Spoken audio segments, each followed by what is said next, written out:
Hi, I'm Lulu. I'm a compulsive overeater, and we're going to talk about this.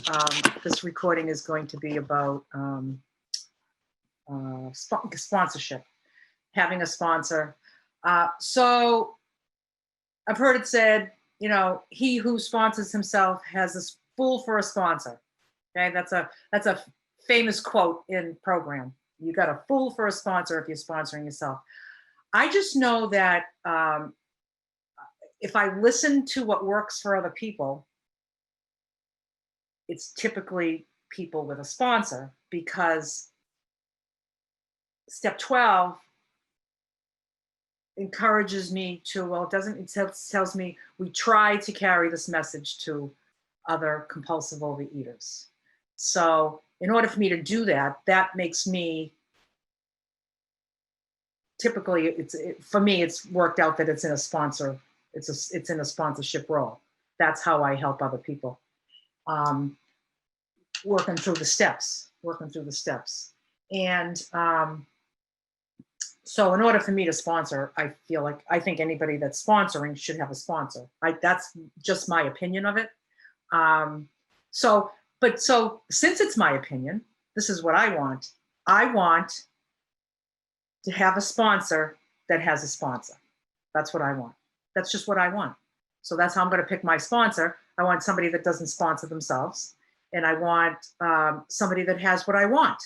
Like, I want to have what you want. I want you to have what I want, because, like, why else would I ask you? And, I want somebody that's, been abstinent for a while, somebody that works the big book. Sometimes people, that's not their criteria when they're picking a sponsor. They just want maybe a food sponsor, somebody that's just going to help them with a food plan, and somebody they can email their food to, and just kind of be accountable to somebody. I wanted a lot more from this program than just to be accountable to somebody. So my journey was, and I didn't find the sponsor that I have today. I didn't find right away. I had one that didn't have what I wanted. I found her to be a little agitated. I could find her, like, at meetings, just being a little argumentative and nitpicky and stuff. And I didn't like that. And I never said anything. I just thought, like, yeah, this is probably going to be a temporary thing for me, because I want a lot more than that. And then I transitioned, after maybe a year or two, to the one that I have today, that is always there for me when I need to unravel crap, the crap in my head. So yeah, I just, when I sponsor people, somebody comes to me and says, something, you have what I want. Like, how do I get it? Show me what to do.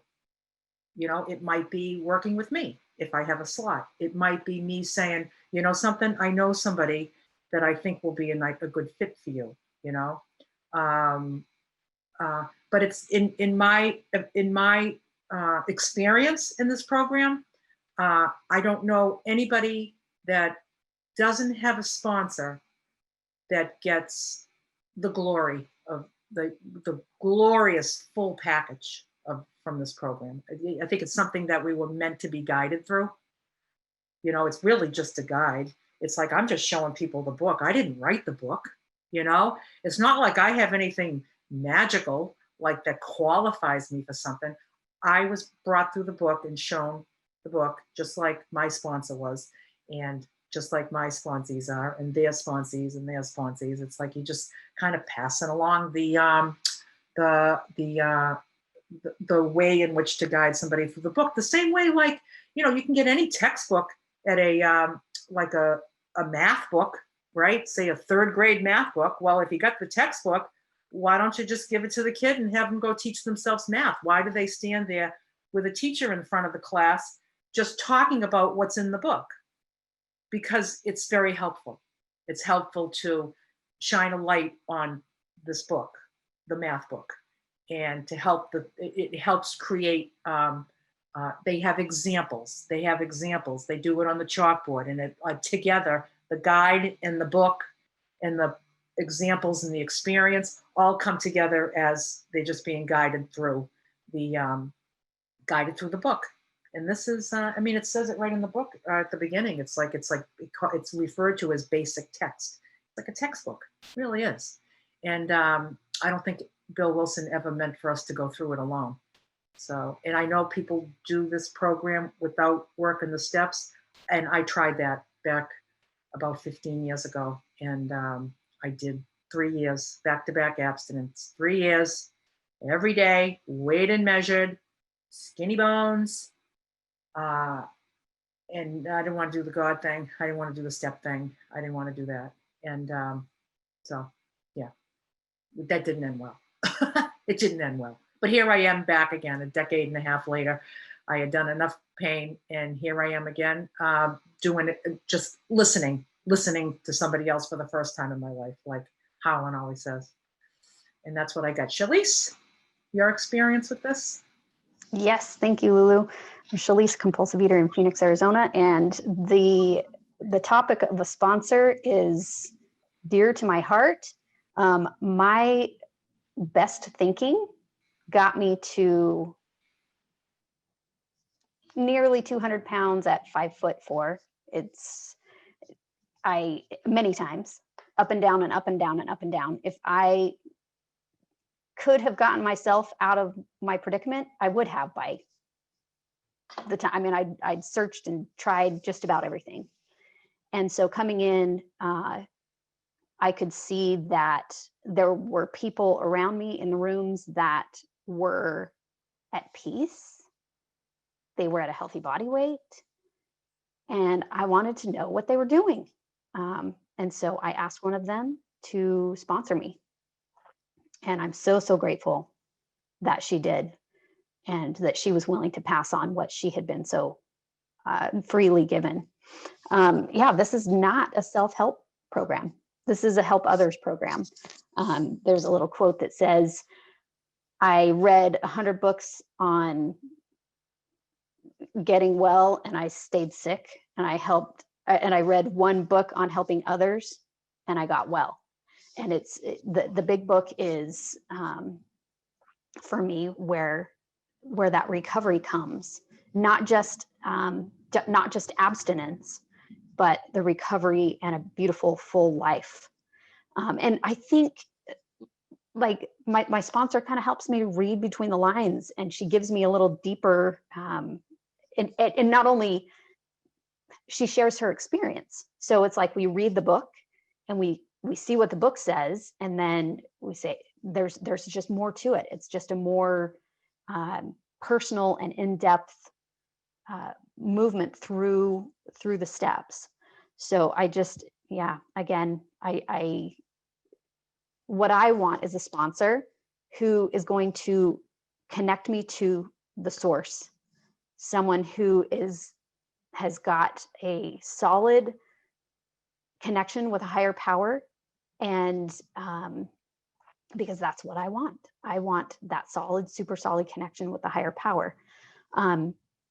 My sponsor I might lean on her as a higher power until I'm connected.